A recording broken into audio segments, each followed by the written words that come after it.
This is Top Shop Podcast. Shop Podcast. Top Shop Podcast. Podcast for automotive service business owners by Paul Donahue.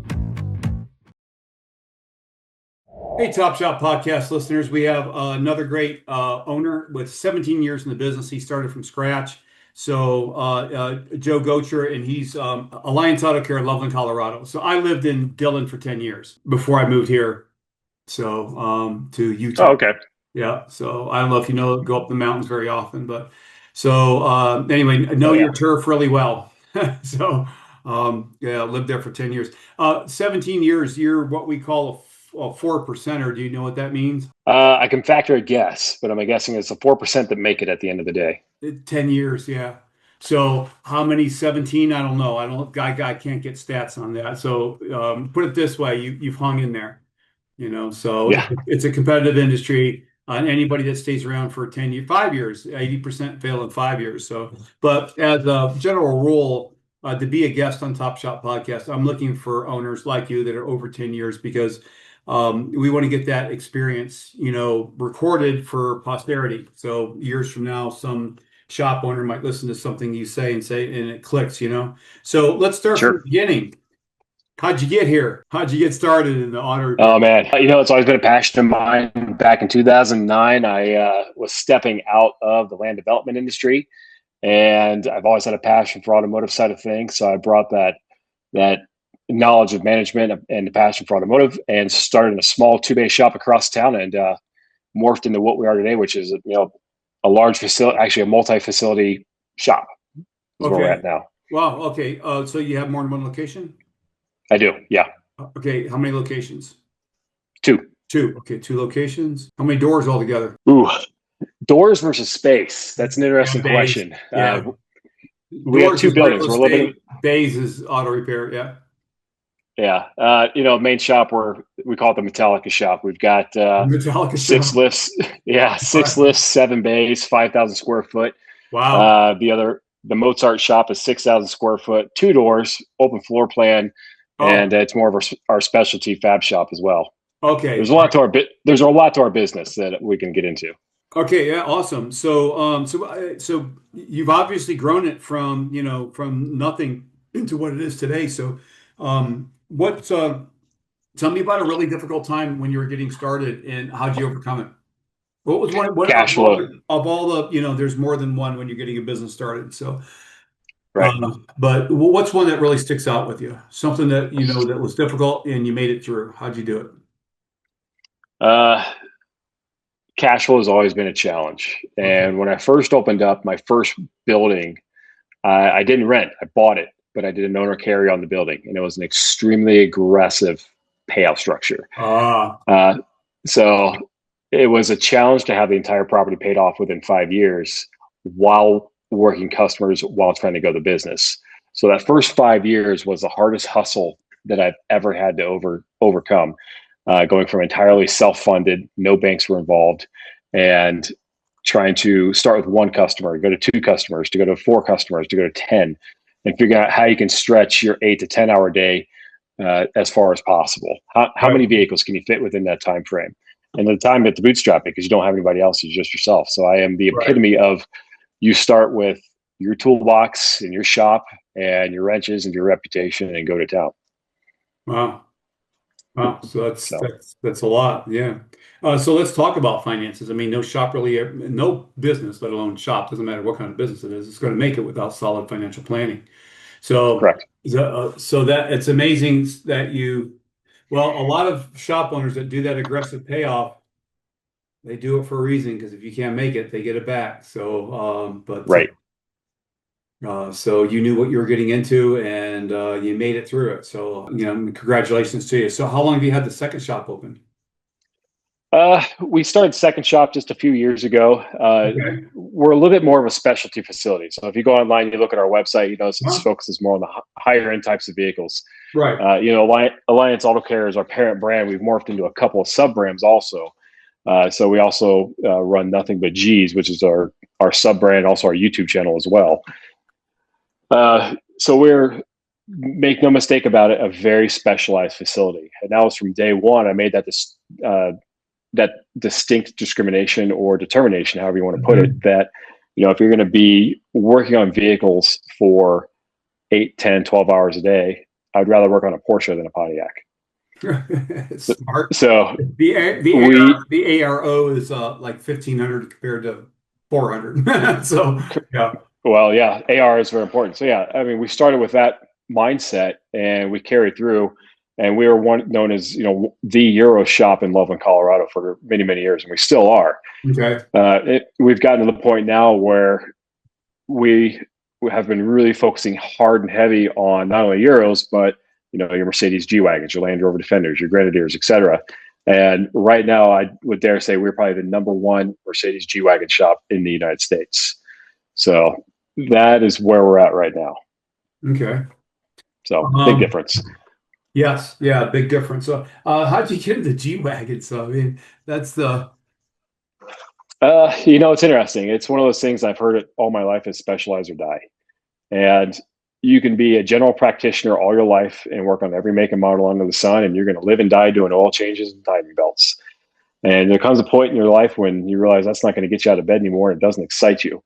As I said in the beginning, I got into this industry because I'm very passionate about it. All my free time was spent doing cars, going to the racetrack, off-roading, all that fun stuff. Came into, 2018, 2019, which is shortly after we bought our bigger building, and started getting into the higher end Mercedes products, along with a lot of Porsche products and so forth. But one of the things that I found is that particular market was wildly underserved, meaning, there's a lot of product out there, but no one's really playing in that market to be the subject matter expert or the specialty manufacturer or the off-road manufacturer.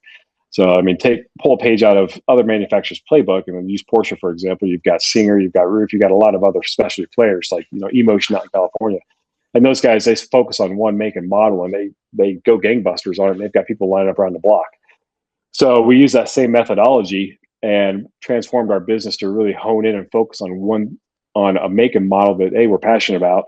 We like them. They're hand built. They're incredible German off-road trucks.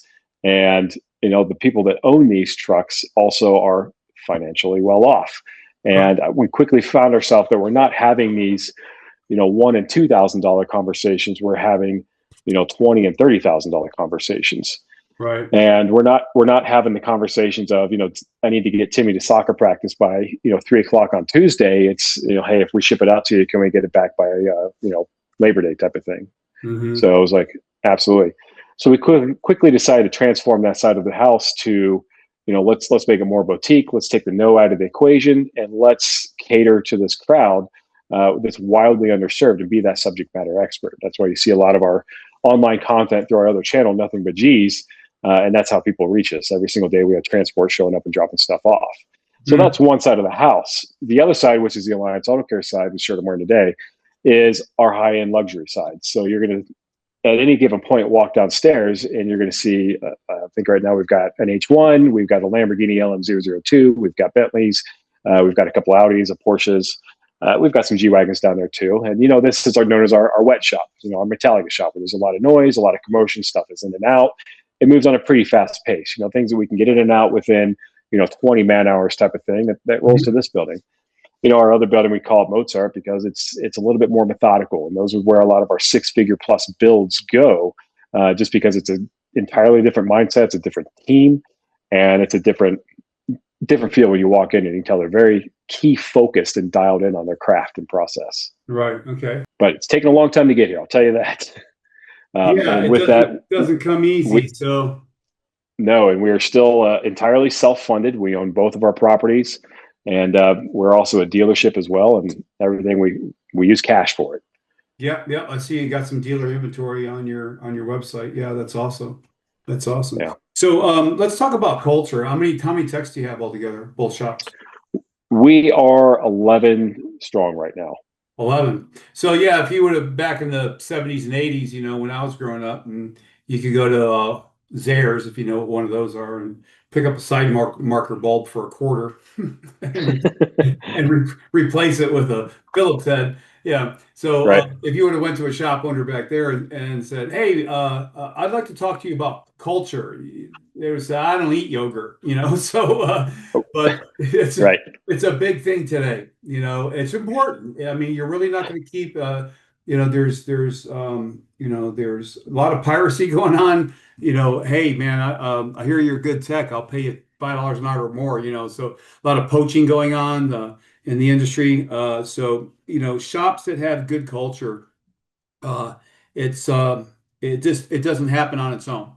It's like No, really it culture. takes work. So look, tell them what's your advice for other shop owners on developing and maintaining? Because a lot of the shop owners said, yeah, as soon as I turned my head, a month later, I got people bitching and moaning. So how do you maintain a good culture or work to try to maintain one?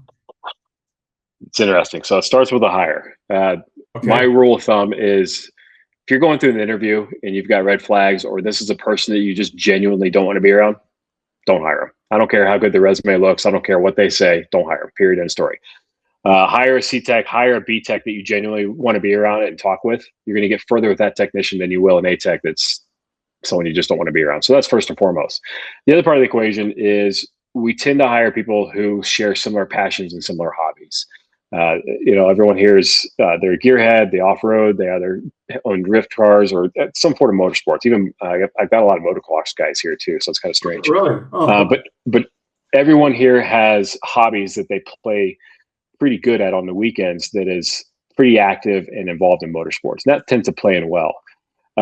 We're a lot different than other shops when we're going through the interview process, and that we're outright with it. Like, we pay hourly. We do not pay flat rate. And that goes in the face of everything in the automotive industry that I've been told from day one. And I've decided that I will never go to flat rate.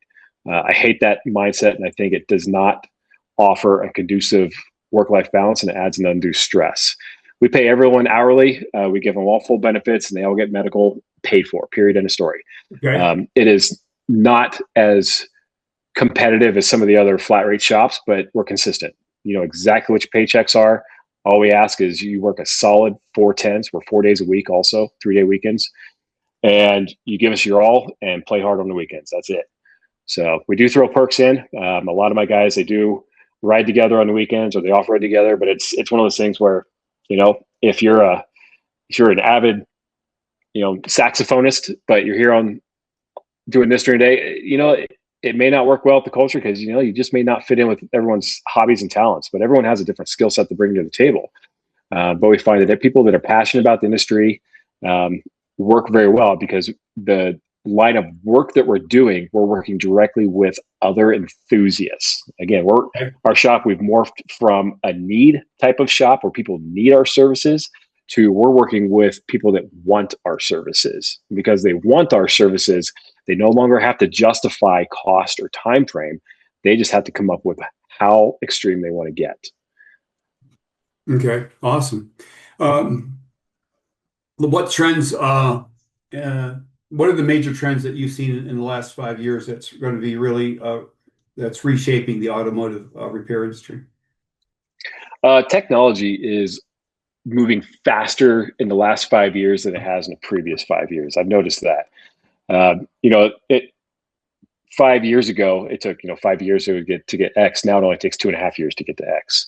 So the big thing is with diagnostic systems and communication interfaces and the overall electronic systems of the vehicles is a lot more complex than it was a couple of years ago. And it's interesting to try to keep up on that, even from an owner standpoint, to understand the processes and where that tech is headed. I think that the challenging part is there's so much new stuff that's coming to the table. That's one thing to keep up on, but there's also things that are fading out of line also. And so it's understanding where certain technology started and where they stopped, and then the new tech picked up from. So that's been an interesting challenge for us. The other thing that's been really kind of challenging and interesting is with ADAS and the self-driving tech that's coming on board as well. We're finding that that's presenting a new set of challenges for us when it comes to taking brand new $260,000 trucks right off the lot and running our full gamut of mods to it and making sure everything fully integrates and works just like the factory. So that's a unique challenge that I don't think anyone would have anticipated a couple of years ago, but here we are. So. Okay, awesome. So, where do you think we're going? This is just a conjecture thing. I mean, they're trying to shove the battery thing down, or that maybe the battery technology will change. It's pretty scary to think that a Tesla is basically a Model A of the next Right. generation. It So is. it is. So, I but think it has its place. It's a good question. I get asked this a lot, actually. I think it has its place. I think we'd be foolish to fight it. right, There's a lot of people out there that say electric cars are not for us, hybrid cars are not for us.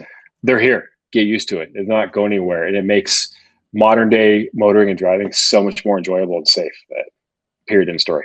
right, We can wax poetic all we want about our manual transmissions and our big honking right, V8s, and I'm one of them. I love it, but at the end of the day, everything has a finite lifespan. So embrace the new technology, get behind it, and learn it.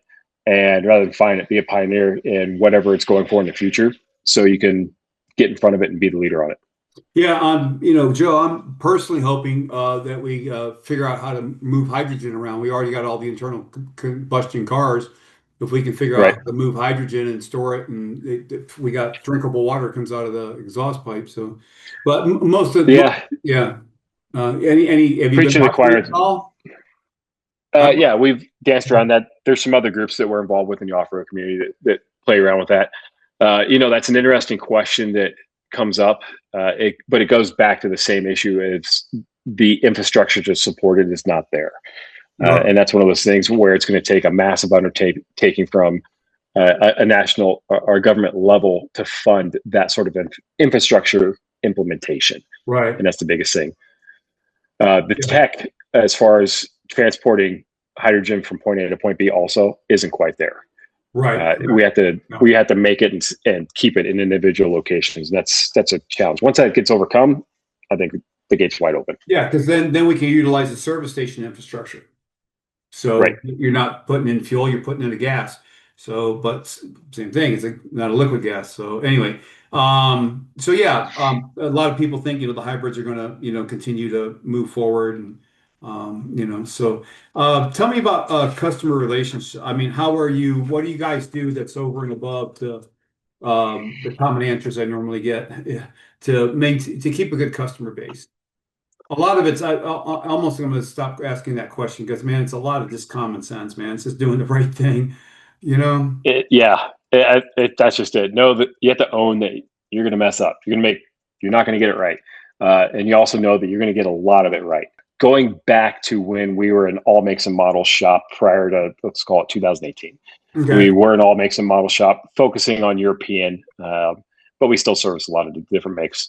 It was a challenge to keep everyone happy. It was always, yes, we'll do our very best to meet this time frame. I'm sorry, we had to switch parts on you. It's going to cost an extra $20. Stuff like that.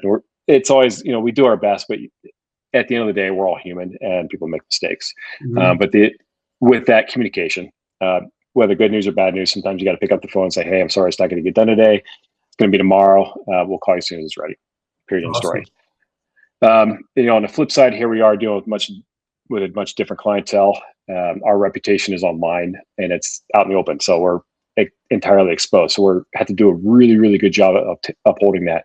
For the most part, it's pretty easy. Our biggest struggle right now is timelines more than anything because we have a bigger backlog than we have hands-on tools. So that's always a delicate balance of scheduling and mixing and managing and working with suppliers and vendors just to get everything to go through. And we usually can't make everyone's deadline. We can make 70% of them, but that 30% is going to fall through a little bit. And it could be a couple of days or a couple of weeks. It just depends on whatever circumstances. Mhm. But at the end of that, it's really communication, owning it and saying, "Hey, this isn't going to happen. It's outside my control." Or if it is inside your control, say, "Hey, we messed up. Something happened. What do we got to do to make it right?" Period. End of story. So.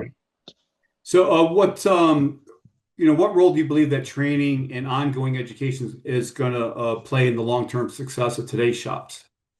I think training is more important than ongoing education from a clinical sense. So Right. training I view as in-house, meaning you've got a senior tech, or you've got a shop floor manager that is, hey, this week's mantra is we're going to go over, basic electrical diag 101, or we're going to touch on how we're going to do our tires this week, just so we're all on the same page. no matter what that training is, I think that's more valuable because it's immediate, it's effective, and it's on a one-on-one basis. The clinical classroom trainings I think are interesting, but I think it's antiquated and outdated with the advent of YouTube and everything being able to be done online. Right. Also, texting attention span after hours. You Forget can't go it. play that game. Right. You got to do it. You got to do it during the day, and you got to realize these guys are used to moving around all day. They don't want to sit in the classroom. So usually, what I do is when it comes to something like that, if we've got a new tech that's coming out, I'll find a format and I'll have each one of them watch it on their free time or lunch break. I'll pitch them a couple bucks to do it, or I'll let them stay clocked in and just go through the module on it if it's that important. But normally I'll have one of my lead guys go through the training and teach everybody else. Okay, awesome. That's different. That's a different answer that I get to that, So, what's been the biggest challenges in scaling your shop? Manpower and cash flow. Yeah. Okay. Good answer. Still to this day, we are always, yeah. That's right. Yeah. What else? Yeah. That'd be about it. Yeah. Manpower and cash flow. Yeah. And if we wanted to sit stagnant and we're doing great. We're a phenomenal size shop, and we can keep cruising, but next year we'd like to be bigger. Ideally in 5 years, we want to double where we're at. We'd like to pick up an actual manufacturer dealer. So that's what we're aiming for. So it's always growth and growth and growth and bigger and bigger. Okay. That's music to my ears. How do you approach leadership, and team development inside the shop? Your culture comes from the top down. So Right. I can already see, the way that you answer. You're very, very precise. You know what you want, and you think outside the box. Everybody says, "Oh, do it this way," and you're like, "No, I want to do it this way," and you make it work. Leadership and culture go hand in hand. I do require that everyone own whatever they're doing. So from our end, whenever we, I don't want to say dictate, but disseminate information or have something that's going to change, or even with our morning huddle briefs, where we go over everything that's going on this day and what's got to roll out and scheduling. We lay it all out there, but then I let my team members who are working on certain projects give me feedback of what's feasible, what's not feasible, what's in their way, what hurdles do we need to overcome, so we can achieve these objectives. And the reason that's important is, just to give you the overall picture, again, we're not talking about, Sally's Subaru that's got to leave with new brakes. We're talking, I have, Harvey's G550 that's I'm looking at right now. He's got a $32,000 build ticket that's got to be ready to ship by Friday, so I can call my transport company to pick it up and get it to California. I've got another one who's flying him and his son in next week to pick up his truck to go to Moab. And it's a $42,000 deal, and it's got to be out the door by Tuesday. So it's one of those, here's our schedules, here's our hard deadlines. What do we need to do this? Is it pieces and parts? Is it manpower? Or do we have a fabrication issue? Do we have, what does this look like and how do we do it? So there's a lot of that goes on. With that though, each tech that is assigned to one of these projects and you're going through it, they own it. And I tell them that they are given the green light to operate as if they A, own the vehicle, and B, run their own bay. So if they need parts, if they need something, they can at will go to the parts store or make a call or call a supplier and get whatever they need and add it to the ticket right then and there without having to ask for special permission outside of a certain dollar amount or whatever that is. If they need to make a running change due to whatever it is, they know what our borders are to work within that. So because I give them that leeway, I don't have to worry about it. For instance, I was at the other building earlier, and one of our lower paid techs, he does a lot of our runaround stuff, but he's filling it over there. And we have, a frame and a body at sandblasting, and the customer asked if we have a galvanized dips and powder coated. I'm like, that's great. I said, Gavin, why don't you run with that? Go get quotes on both of these for me and just report back tomorrow. Let me know what we're looking at so I can present it. So I empower them to do what they need to do and know that they want to give me the right answers. So yeah, I trust and let them do it. So yeah, cool. What systems or habits do you think have made the biggest impact on your shop's profitability? Systems and habits. That's a good one. Or both. Yeah, I think scheduling is a big one. Time is more important than budget, I found. Okay. Time is finite. You can't replace it. So I found that if we can get things done quicker and more efficiently, even if it takes a couple extra hands to get on and out the door, that's always going to pay better financially and reputation wise than dragging something out and having to be cheaper. We've also adopted the rule of don't wait for someone else to answer or a supplier to come back to us with a part that we need. A case in point is right now we do a lot of suspension upgrades for Grenadiers and G-Wagons, Land Rovers, and Fox is one of our major suppliers. We have completely wiped out their nationwide inventory of suspension pieces for G-Wagons to the point where the whole nation, your shop. Wow. 100%. Wow. Yeah. We usually try to keep about $20,000 worth of that on the shelf, and we're out right now. Wow. So we pick up the phone to all of our customers and say, hey, we are flat out with it and no one can get it. So with that being said, do you want to jump to King's or do you want to go to Coney's, or here's some options A and here's some options B. Both are different cost up and down, but let's discuss how we can get this truck done and out the door and back in your driveway. Because no one is going to pay to have their truck just sitting there. And that sucks. Right. So that's one of those things that once you adopt that mentality, even in the face of parts that you can't get or changes that have to be made, you can still move forward and get stuff done and make money. At the end of the day, you got to get them out the door and cashed out and done. Okay. So if a shop owner would come to you and say, hey, Joe, I want to start a shop over in Ohio or wherever, of your 17 years experience, what would be like on the top of your mind advice to give that shop owner? Don't do it. No. No. Okay. So a couple things. Start with the biggest war chest of money you can. There you go. I don't mean that in a funny sense. I mean, right. If all you can get together is $50,000, then you get $50,000 and you go to town with it. The second thing is be prepared to hustle as hard as you've ever hustled in your life for the first couple of years. And that means you're going to work 12-hour days. You're going to hire the right people, and it's going to be expensive. And be prepared to not go out to dinner for a couple of years. Once you get over that hump and you start making a few bucks, don't spend it. Put it back in your war chest and keep going. Right. That's some good, solid financial advice. So, yeah. So, let me see if there's any other questions that maybe I failed. I've got 3 different sheets here. I just kind of bounce around that way. I keep it fresh, Sure. Now, with that being said, there's other ways to do it. If I had to do it over again, and this is if I were to hit a button and say, do it over again. Oh, that's a good. I would. Yeah. Go ahead. I've got asked this. I would 100% take a month and dial in my financial plan and my business plan from start to exit strategy of where I want to go. And I can only say this now because of where I'm at and I know where I want to be with 100% certainty. 17 years ago, I thought I just wanted to have a cute little repair shop and make a few bucks and pay off my house. Big deal. Right. But where I want to go now, where I want to go do, my advice is leverage other people's money. Get in bed with a bank, an investor, whatever that is, with a good solid rate, and leverage someone else's capital as much as possible to get to where you want to go. You're never going to be able to pay it off right then and there, but the money you're going to be able to make compounding over and over and over is going to exponentially blow that out of the water. Awesome. Well, Joe, I really, really appreciate your time today. You're running 2 shops, big staff, so it's a lot for you to take it out of your day.